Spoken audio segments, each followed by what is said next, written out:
منی یعنی سیمنز کے حوالے سے معروف غلط فہمیاں۔ منی ایک قیمتی چیز ہے، خون سے بھی قیمتی۔ نیم حکیموں کے خیال کے مطابق منی جوہر حیات اور ایک بے حد قیمتی چیز ہے۔ مشہور فارمولہ ہے کہ 100 قطرے دیسی گھی کے تو 1 قطرہ خون کا، اور 100 قطرے خون کے تو 1 قطرہ منی کا، یعنی منی کا بہنا خون کے بہنے سے بھی زیادہ قیمتی ہے۔ میرا ایک نوجوان کلائنٹ اس خیال کی وجہ سے پاگل ہو گیا، کیونکہ اس کا خیال تھا کہ یہ ایک بہت ہی قیمتی چیز ہے۔ ایک بار یہ نوجوان مستنی کر رہا تھا، انزال کے قریب سے خیال آیا کہ یہ تو ایک بہت ہی قیمتی چیز ہے، تو اس نے منی کو چلو میں اکٹھا کیا اور پی گیا۔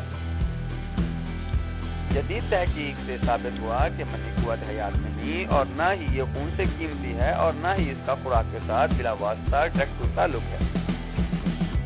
اگر ہوتا تو غریبوں کے بچے پیدا ہی نہ ہوتے، اور مردانہ کمزوری کی وجہ سے ان کی بیویاں بھاگ جاتی۔ ایک انڈین ڈاکٹر کیول دھیر نے حساب کتاب کر کے اندازہ لگایا کہ اگر منی واقعی خون سے قیمتی ہے تو ایک بار انزال سے خون کی ایک بوتل 500 ملی لیٹر نکل جاتی ہے۔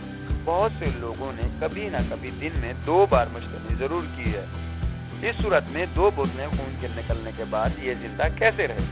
میرا وہ کلائنٹ جو دن میں 50 بار تک کر لیتا تھا، اسے تو کسی بھی صورت میں زندہ نہیں ہونا چاہیے، جبکہ وہ نہ صرف زندہ ہے بلکہ ہٹا کٹا ہے اور بچے پیدا کر رہا ہے۔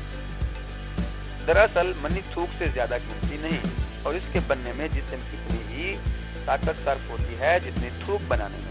کیا منی اور سپرم ایک چیز ہیں؟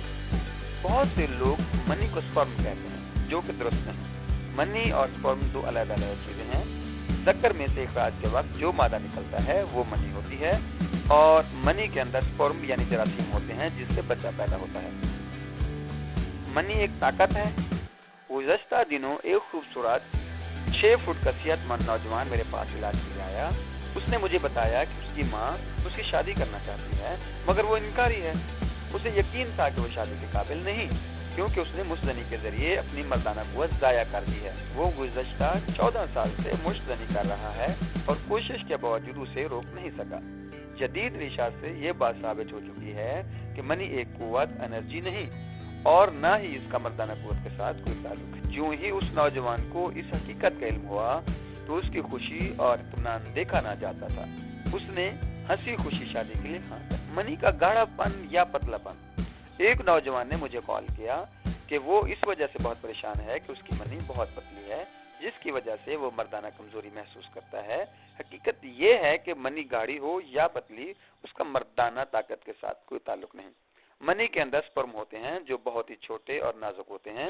اگر منی پتلی ہوگی تو ان کے لیے حرکت کرنا اور چلنا آسان ہوتا ہے، اور وہ آسانی سے بچے پیدا کرنے والی نالیوں میں پہنچ جاتے ہیں۔ گاڑھی منی سے زیادہ جنسی سرور آتا ہے۔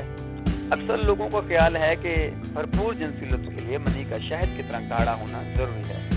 اس کی بھی کوئی حقیقت نہیں۔ جنسی لطف کے لیے منی کا صرف خارج ہونا ضروری ہے۔ بعض اوقات تو فرد انزال کے بغیر بھی جنسی لطف حاصل کر سکتے ہیں، اور کبھی ایسا بھی ہوتا ہے کہ فرد گاڑھی منی خارج کرتا ہے مگر جنسی لطف سے محروم رہتا ہے۔ یہ سب کچھ نارمل ہے۔ منی ایسا نکلے تو بچہ پیدا نہ ہوگا۔ عام خیال ہے کہ انزال کے وقت منی کو طاقت یعنی فورس کے ساتھ خدک کر نکلنا چاہیے، ورنہ بچہ پیدا نہ ہوگا۔ یہ خیال بھی 100% غلط ہے۔ منی کو اگر چمچ کی مدد سے بھی فریج یعنی وجینا میں ڈال دیا جائے تو بھی بچہ پیدا ہو سکتا ہے۔ تاہم اس سلسلے میں امریکی محققین ماسٹر اینڈ جانسن نے تحقیق کی ہے کہ انزال کے وقت ایک نوجوان کی منی 1 فٹ سے 2 فٹ دور جا کر گرتی ہے، جبکہ 40 سال کے بعد 6 انچ تا 1 فٹ دور جا کر گرتی ہے۔ جدید تحقیق سے یہ بات بھی ثابت ہو چکی ہے کہ منی دور گرے یا نزدیک، اس کا مردانہ قوت اور بچے کی پیدائش کے ساتھ کوئی تعلق نہیں۔ پتلی منی جنسی اور تخلیقی کمزوری کی علامت ہے۔ کاشف ایک صحت مند نوجوان تھا۔ یہ شادی سے پہلو تہی کر رہا تھا۔ علاج کے لیے میرے پاس آیا۔ اس کا خیال یہ تھا کہ چونکہ اس کی منی بہت پتلی ہے لہٰذا وہ جنسی طور پر کمزور ہے، جس کی وجہ سے وہ بیوی کو مطمئن نہیں کر سکتا، اور دوسرا اس کے لیے بھی بچہ پیدا نہ ہوگا۔ یہ ایک غلط بات ہے۔ اگر منی پتلی ہے تو یہ جنسی کمزوری کی علامت ہے، اور اس سے تخلیقی کمزوری بھی ظاہر ہوتی ہے، یعنی اگر منی پتلی ہوگی تو اس سے بچہ پیدا نہ ہوگا۔ ان دونوں باتوں کی کوئی حقیقت نہیں۔ جدید ریسرچ سے ان دونوں باتوں کی تردید ہوتی ہے۔